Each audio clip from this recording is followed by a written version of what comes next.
So in this tutorial, we're going to look at how we can draw lines at angles. We're going to draw chamfered lines. So that means we can get a corner, two lines meeting, and then chamfer them at an angle. We're also going to look at how we can draw some hidden lines down our model. And in this case, it's going to be a drawing of a nut for a bolt connection that we're going to do. So let's just start with the new drawing and go to the big red A up at the top left here, go down to new, go across to drawing. Once you get to this part where you select the template, go to CAD ISO, select that and then open that. And now we've got to draw the edges of this nut, and they're going to be 9 millimeters. Before we do that, so we want to get a couple of things set up first. The first thing is we're going to go across to properties here, and because we're going to be drawing a hidden line later in the model, we want to go across down here to this bit here, third one down, and then click that, and then go to other, and we're going to load in a line type, and we're going to go down to hidden 2, and then OK that, and then click OK for that particular dialog box. So now if we did want to draw a hidden line, which we'll do a little later, we would click on that, and any line we draw from then on would be a hidden line type or a dashed line. We'll keep it on continuous just now, and then we'll click away from that. And then the next thing we want to do is to set up some layers. And we go to our layer properties manager, which is in the home tab of our ribbon. And then we click on new layer, which is this symbol up here. And then let's go for hidden to start us off with. Go across to the color. And let's go for white for now. Line types continuous. The default line weight is about 0.25. We'll leave it like that, and then go for another layer, and then make this DIMS for dims or dimensions, and then make that yellow. Click OK. Go up again to new layer. Look, you only have to just start typing in here.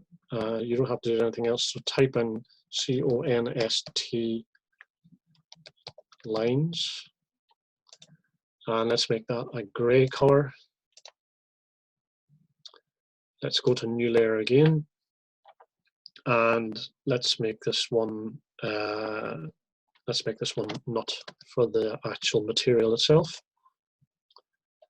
Make that one magenta, and then in the hidden line type here, we want to go across to line type and select hidden 2, which we've just created. Now we could have loaded the line type from here, but I just wanted to show you the other way to load that line type. So click on hidden and then OK that. Go across to line weight, and we're going to make the line weight of this hidden line very thin. In fact, we'll make it 0.05, but you could actually set it to 0 and you'd still see that. Click OK, and then close that dialog box. Now, just to get an idea of the size of model that we're working to here, we kind of need to just zoom in a little bit. But I want to draw a line of approximately 100, and then you can see there that you probably do need to get in a wee bit closer. Let's click 100 just now. So that means that we're really drawing about this size here. So we're kind of zoomed in enough to actually get this visible. And now we go down to our polar tracking function here, which is at the bottom of the screen. It's a circle with a little kind of angle through it. Click on that, make sure it's highlighted, and you'll see if you click to the arrow next to it, you will have the options of drawing these at different angles. So the polar tracking will be set to an angle of 45 degrees. Okay, so we can come out of that just with a clicking away from it, and now we're ready to start drawing. First of all, we go into our layer control here. So the first thing we're going to be doing is making sure we're on our nut layer, and click once, drag it along, and type in 9. Then we're going to go up and track the 45-degree path that you see appearing there, the green dashed line. Type 9 again, and then up the way by 9, and then up 135 degrees, and you'll see the line appearing again, so that's 9 again, and then across by 9, and then southwesterly, if you want to use that, again 9 again, down 9, and then snap back to the start again. Now we need to get a circle in the middle, so go up to our circle command here, and we want to try and get the center of this polygon that we've created. So we're just going to edge it up towards the middle line here, or the midpoint of this line. Don't click on anything just yet. Try and pick the midpoint of this, and you'll see another green tick appearing, and where the two kind of converge, that's the center point of the polygon. We're going to make this a radius of 6. And now we're ready to put in some construction lines, because we really want to project a few grid lines down here so that we can get the side view. Go on to construction lines, and then we're going to draw a line that strikes from here down to this point. So I'm just going to put on my ortho mode there, and then another line from this point down to here. And as long as we've got a good enough gap, then and not too far away, then we'll be able to keep both of the views fairly close to each other. Now we can go back to the nut layer again, and this time we'll go for a line command. Let's just start just near the bottom of this line, snap from one side to another.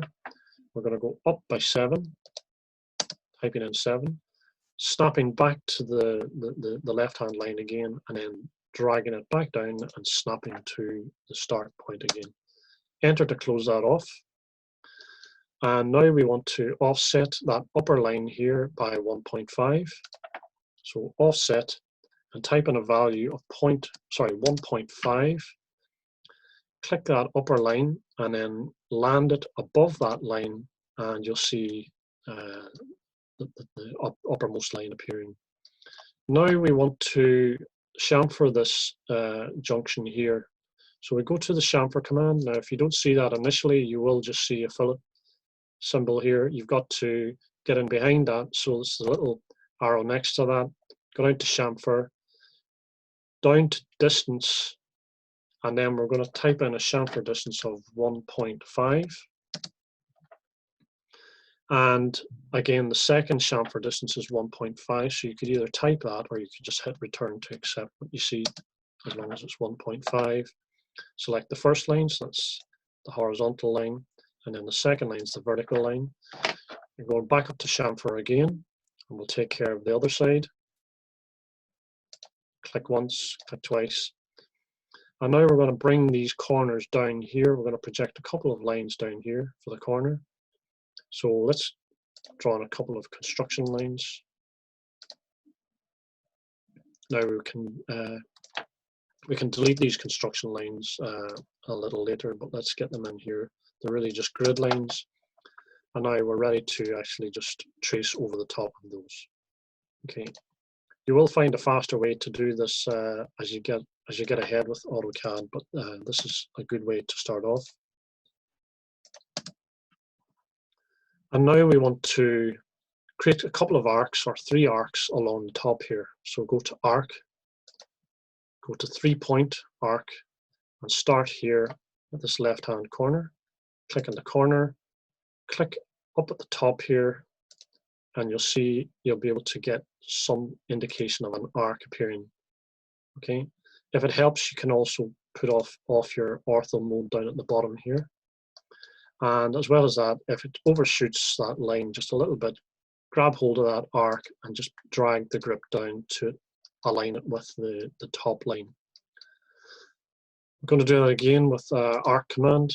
Go to 3-point, click on that junction, up somewhere along the middle here, and then drag it back down to this corner here. Again, just do a wee check, and if it's too much, just drag it down. Final one, arc again, 3-point, roughly halfway between the last two lines. Just drag that down. Okay, so now what we want to do is we want to try and indicate that there's actually a hole in the middle of this nut here, and you can do that on a side view. And the way to do that is to draw the hidden line. Let's get rid of the construction lines that we've drawn. I don't think we need those just now. So let's erase and then enter. And now let's go up to our hidden line layer, which we've made in white. And we're going to go across to this properties box that we had shown you before. Click on hidden 2. And now that means we're ready to draw in on our hidden layer. Okay, so the first thing we need to do is go to a line. We'll try and snap onto the quadrant, which is a kind of a diamond green symbol. Click on that and drag it down. Again, another line. Click on the right-hand diamond or quadrant, drag that down. And what you can do, you can either trim here to try and bring these lines down, or what I can sometimes do is just grab hold of the line and just drag it down using the grips, and just select that grip and just drag that one down as well.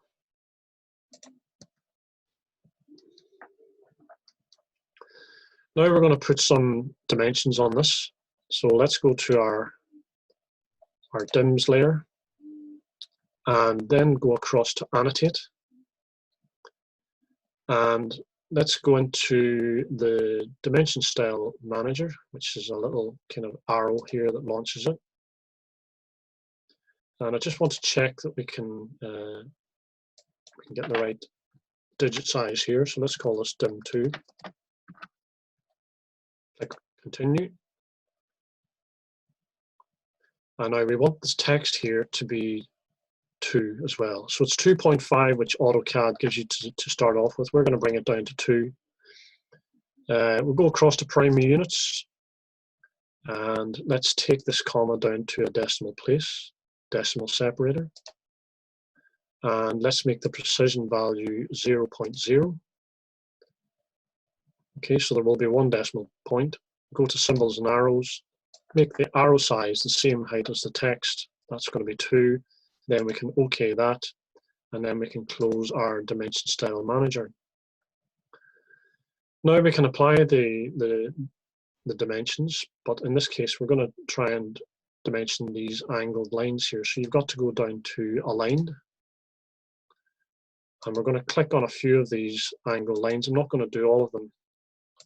And you'll see there actually it's actually giving you a dotted line. That's because we're still in our hidden line layer, or sorry, our hidden line type. So I'm going to delete that.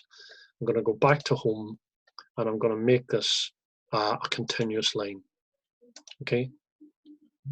Now we're still in our dimensions layer, but we had a line type which was dashed. So we're good to continue with that. We're going to go back to our dimension command again in the annotate tab. As before, we were into the aligned dimension, and now I'm going to just draw what I meant to do before. So that's 9 there, and we're going to click another one, and let's align this one. Let's do one more just to show you how this works, and it's the horizontal one here. Okay. You can also stick a radius dimension on this one, so you can go onto this little arrow triangle again, go down to radius, click on the circle, and you can drag out something that gives you an idea of what the radius is. Okay, now we've got a dashed line here, but sometimes it's good to actually make these a little bit more dense or to space them out a bit better. So we're going to click on each of these 2 hidden lines here. We're going to right click on your mouse and go down to properties, and here under hidden 2 there's also a thing that says line type scale. to make these smaller dashes, we're going to click on that and we're going to make it 0.5. That actually makes a lot more dense. So once you've done that, hit enter and you'll see that you've spaced it out a little bit better. It looks a bit better graphically as well. Okay, so we're going to pause it there, and then in a little moment we're going to put this onto a print so that you can see how this looks on an A4 page. Okay, so before we put this onto our print page layout, I'm just going to do a couple more dimensions here just to finish off what we started here.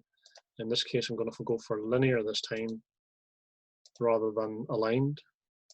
I'm just going to bring that back a little bit because it's going to be difficult to see on the print layout. You can get hold of the grips, just grab them back a little, and one more from here down to the bottom. Okay, and just bring those back a little bit more.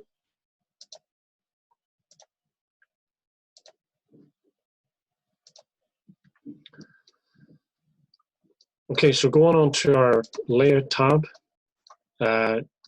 you should be able to see the model showing on this page here, and this box here is a viewport. So if we double click inside the box, you can actually bring up the model, and you can actually edit the model within this viewport as long as you've got a model indication here. Okay, if I was to click that again, it would bring us back into paper space, in which case we wouldn't be able to edit that model.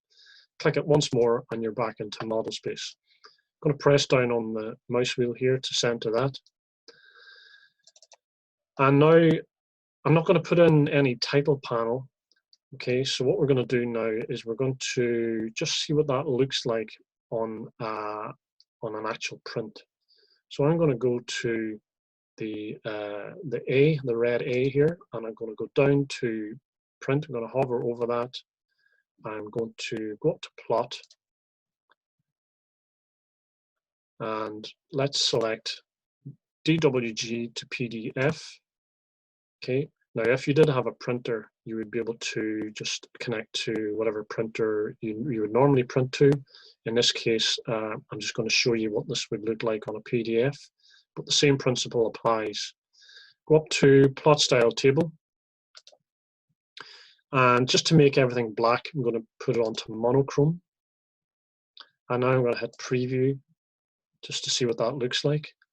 And I'm going to zoom in slightly, and now you can see that the hidden line type, because we made that 0.05, it's a lot thinner and it looks a lot more graphically pleasing to the eye. It gives it a bit of depth, it gives your drawing a bit of depth, and it means that you're not going to confuse these kind of hidden lines with your main model, which is your nut, the main shape of the nut as well. Okay, so you could do this in a number of ways. You could even do it with some of your text as well.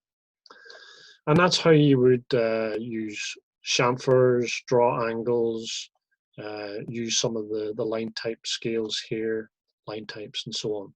And we'll be using that a lot more as we get into the course in AutoCAD.